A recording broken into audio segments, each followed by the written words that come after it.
What's going on, NBA Fanatics? This is your friendly neighborhood Memphis Grizzlies, home of Memphis X, and I talk hoops.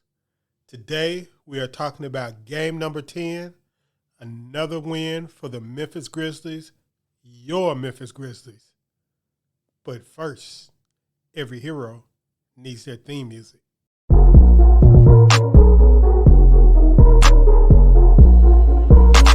Piano. Grizz gang, go hard. Baddest in the game, we be on one. I talk hoops, so secure. All up on the court, but we gon' score.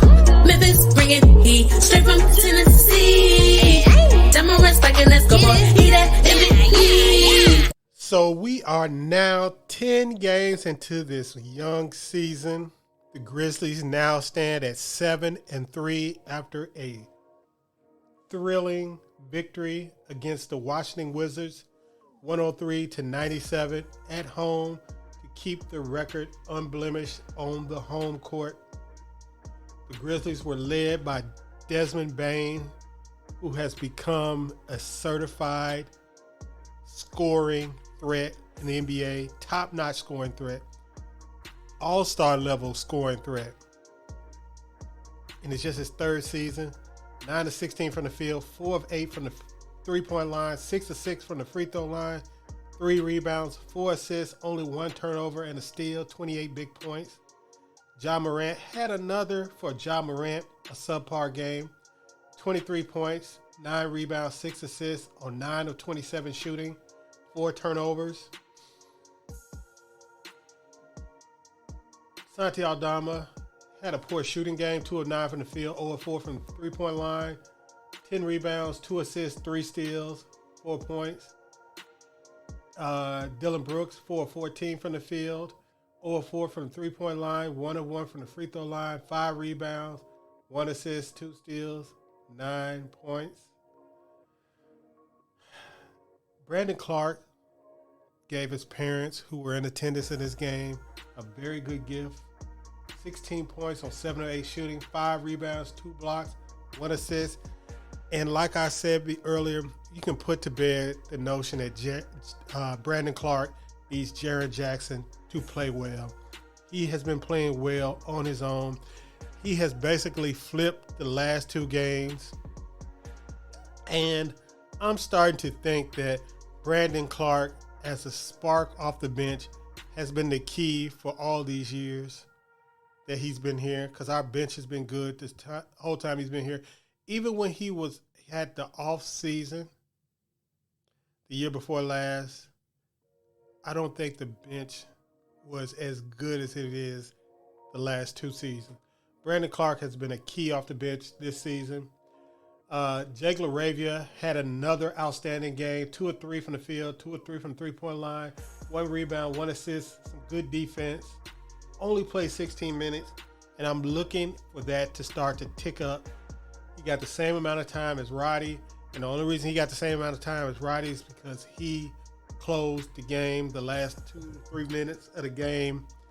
Jake LaRavia was in the game over Brandon Clark, and that's because he provides spacing with Steven Adams closing the game. Steven Adams, of course, twisted his ankle last night, but did come back in the game.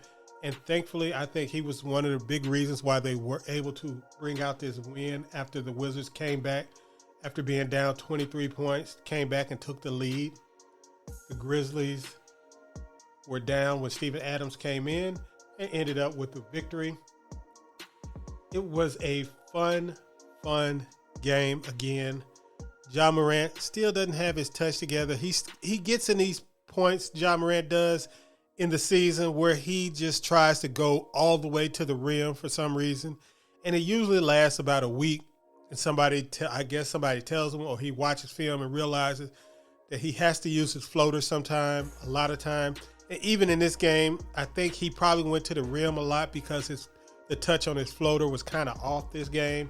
So that might have contributed to him trying to get all the way to the rim. He missed a few dunks, big dunks. But like I said, the Grizzlies have been fortunate the last 2 games. The last 2 teams that they played have been without key players. Washington was without Bradley Beal. Hornets were, of course, without probably their top 3 scorers in Ball, Hayward, and what's the guy's name? I forget. But they were without their top 3 scoring threats also. So the Grizzlies have caught some breaks the last 2 games, but they won't be catching a break tonight. They have the Boston Celtics, one of the teams that I felt, one of the few teams last season that I felt the Grizzlies didn't have a chance to beat in a playoff series. We're going to see how they stack up against them this year. Both teams are, of course, without their starting defensive big, Robert Williams for the Boston Celtics, of course, Jaren Jackson for the Memphis Grizzlies. I don't know if anybody else is going to be out for Boston. I don't know if Steven Adams is even going to play tonight, or John Morant, who seemed to have something, get a little dinged up at the end of the game last night. So, with the Grizzlies injury report, you never know what's going to happen. It's always seems like it's some kind of mystery pops off. But like I said, this game was good. I'm looking for in the future Jake LaRavia's minutes to tick up a little bit. Everything else other than that has been perfectly fine. I would like to see less of the Tyus Jones, John Morant duo going forward. Hopefully they don't really need to do that too much anymore. Like I said, they have John Conchar can play shooting guard. Jake LaRavia can get on the court. Dylan Brooks can play shooting guard some. They don't really need to do that this year with Dylan Brooks back healthy and with more shooting threats on the bench. So hopefully they go away from that. I just do not like the way it is. Maybe it's because Jaren's out, but even though I just think it really kills the rebounding, and it just, I don't know. You don't have to have Tyus Jones in the game to take the ball out of John Morant's hands. So it is what it is. Like I said, tonight, every team in the NBA is playing tonight. All games start going off every 15 minutes. And glory be, the college basketball season starts tonight. I will be watching some of my favorite Grizz center prospects. The games I will be catching a little bit of, when the Grizz play, I lock it down and I just watch the Grizz, but I will be watching a little bit of Kansas, Arkansas. Those are the main 2 teams I'm going to try to catch a little bit because I want to see Walsh and Grady Dick play. I want to catch them live early. Those are 2 of the guys that I really, really want for the Grizzlies. Also might try to catch Duke and Kyle Filipowski. I like him for the Grizzlies also. And there's a few other guys that I'm going to catch, but listen, it's going to be a lot of these games I'm going to have to watch afterwards because in the NBA's infinite wisdom, they decided to have everybody play tonight and everybody off tomorrow night for the voting. And I've never heard anybody in my lifetime say, man, I'm not going to be able to vote tonight, man. It's an NBA game on. So I don't even know what the hell that's about. A little bit of grandstanding, if you ask me. Ying, just talking because nobody's ever stopped going to vote because an NBA game was on tonight.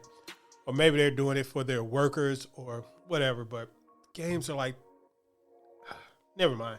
I won't rant about that. I will check you guys out tomorrow. Like I said, this week is a good week for me because I'm hoping that Jaren Jackson comes back this week. I'm going to the game Friday to watch the Grizzlies versus the Wolves, and I'm hoping Jaren Jackson is back that game. But if not, it still should be a good game. Peace.